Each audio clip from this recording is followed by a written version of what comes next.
Well, good morning. It's time for another edition of the first chapter with Mr. Blum. I want to begin by saying I've been getting pretty thrilled because it looks like books that I placed in the library on display of my first chapters have been checked out, and so that's an exciting thing. Um, I have a new chapter today. There's a In the biography section, there are some books that fall under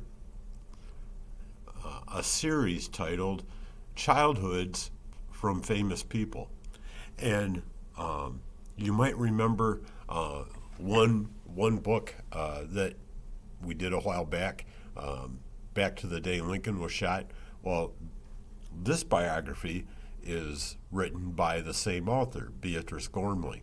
And so, what a wonderful, we don't often think of famous people as being children, but so these books are a little bit of historical fiction because they deal with conversations with parents and others as they were growing up, which just aren't recorded usually, and yet it follows the person to the point that they become famous. And so I chose this individual, Althea Gibson. Now you say, who is Althea Gibson? Well, Althea Gibson was the first woman of color to win the U.S. Lawn Tennis Association Championship, or what now is known as the U.S. Open, and Wimbledon. And so she is a groundbreaking individual. And so our first chapter today is going to be this book, A Little Champ. The sun hung low over the cotton fields in Clarendon County, South Carolina. It was the end of a summer day in 1930. A young man, Daniel Dush Gibson, plodded out of the white tufted cotton bushes. The rows of cotton wrap up almost to Gibson's cabin, but there was a bare space in front of the porch. A tall oak tree shaded the dirt and the chickens that pecked in it. A young woman, Annie Gibson, stepped down from the cabin porch to meet him. She carried a baby on her hip. "Dush, I'm glad you're home. Althea's been pestering me and pestering." A 3-year-old girl darted out from behind her mother and threw herself into her father's arms. "Daddy, Daddy!" A smile spread over Dush Gibson's tired face. "You've been pestering, huh?" He swung his daughter up onto his shoulders. Hooking her bare toes into the straps of her father's overalls, the girl jounced on his shoulders. "Play marbles, Daddy," she begged. "You show me." Althea called her grandmother from the porch. "Don't you bother your daddy right now. He just worked all day. Help me feed the chickens." Dush stopped under the oak tree, his smile widening. He reached up behind his head and grabbed his daughter. "So you think you can beat your daddy at marbles?" He swung her upside down.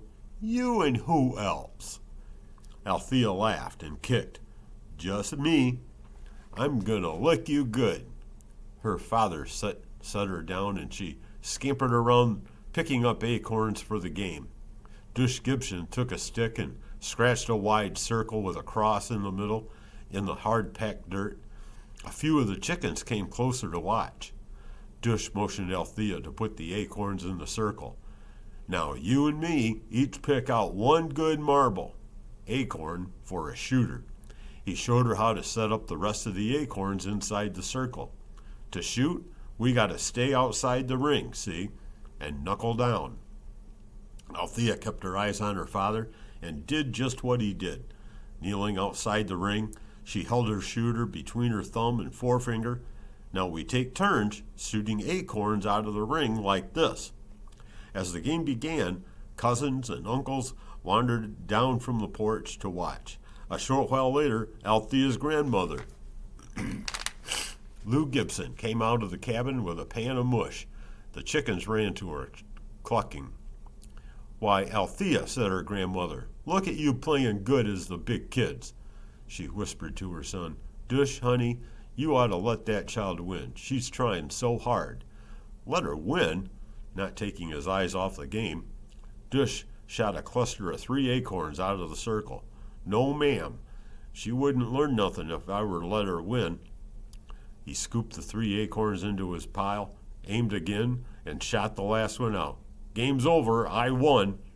Althea's other relatives waited to see how the little girl would take that. Althea looked from her winnings, only 4 acorns, to her father's pile. She frowned, but she didn't cry. "Let's play again, Daddy. I'm gonna lick you good." Dush Gibson didn't own the fields where he grew his cotton. Part of the time, he worked for his father, Junius Gibson, on his farm. Part of the time, he worked for his father-in-law, Charlie Washington. Charlie himself was a sharecropper. He farmed land owned by a white farmer. In exchange, he worked in the owner's fields part of the time.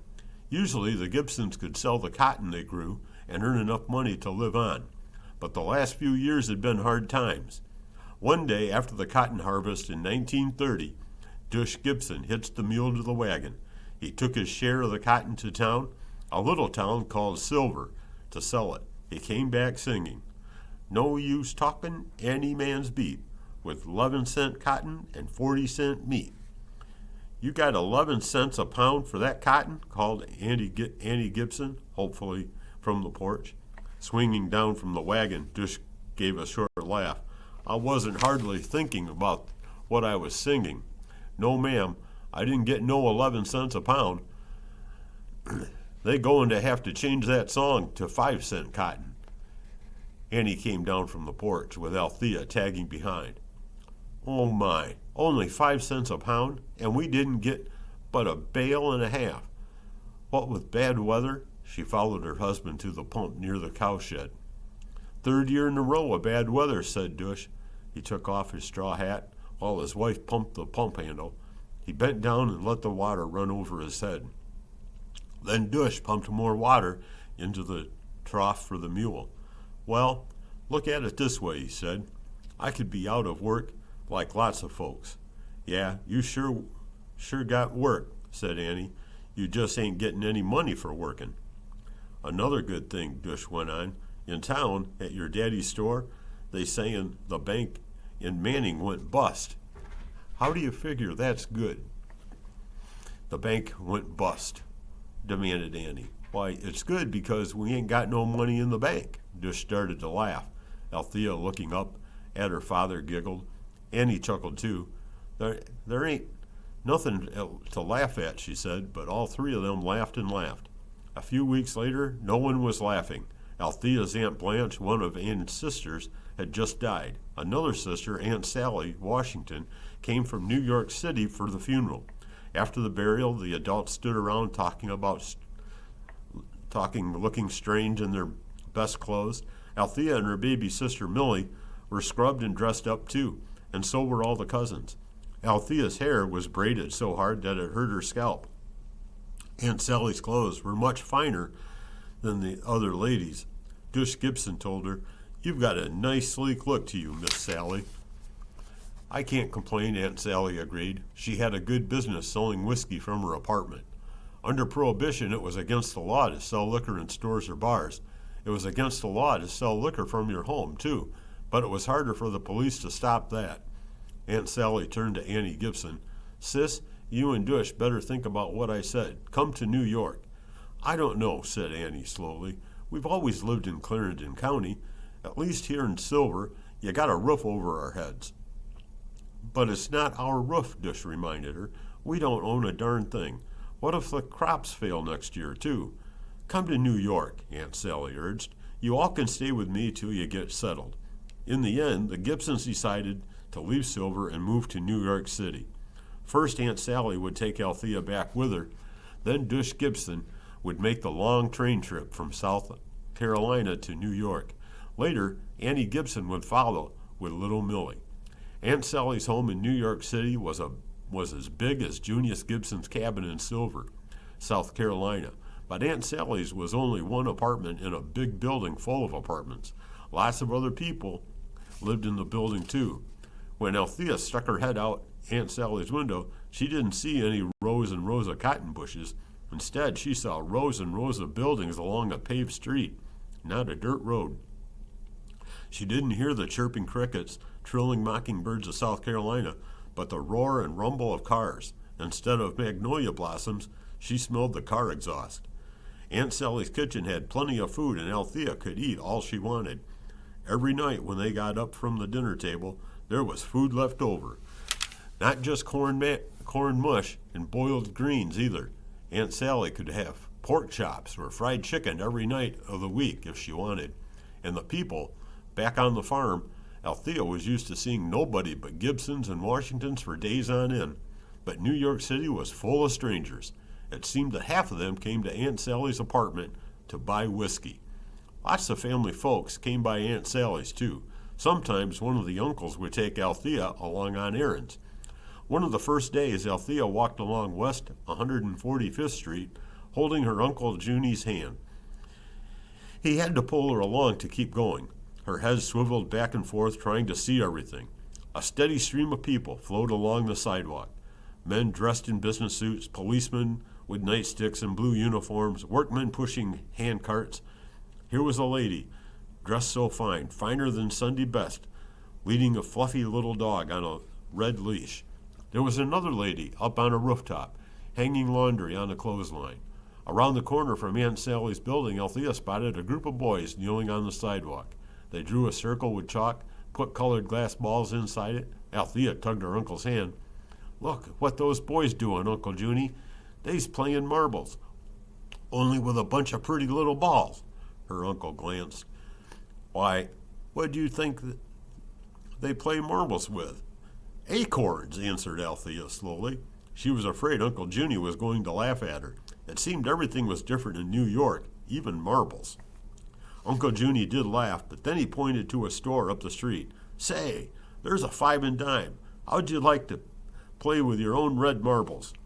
Back at Aunt Sally's, Althea knelt on the carpet and emptied her bag of marbles. She loved the way the shooter, the biggest marble, felt in her hand. It was heavy and smooth, perfectly round. She took aim, shot another marble, and they made a nice clack. Althea couldn't wait to play with Daddy when he got to New York. And here's a picture of Althea playing marbles. You know, the nice thing about this book is that, one, you learn about a famous person in their childhood. Althea Gibson, like I said, is the first woman of color to win the U.S. Open and Wimbledon, but her life was not easy. She had a very difficult time with school. She was constantly skipping. She had a hard time with her parents, just being obedient. But she found a sport that she loved, and by the time that her life was over, she had made a mark in history through tennis. But hey, don't take my word for it.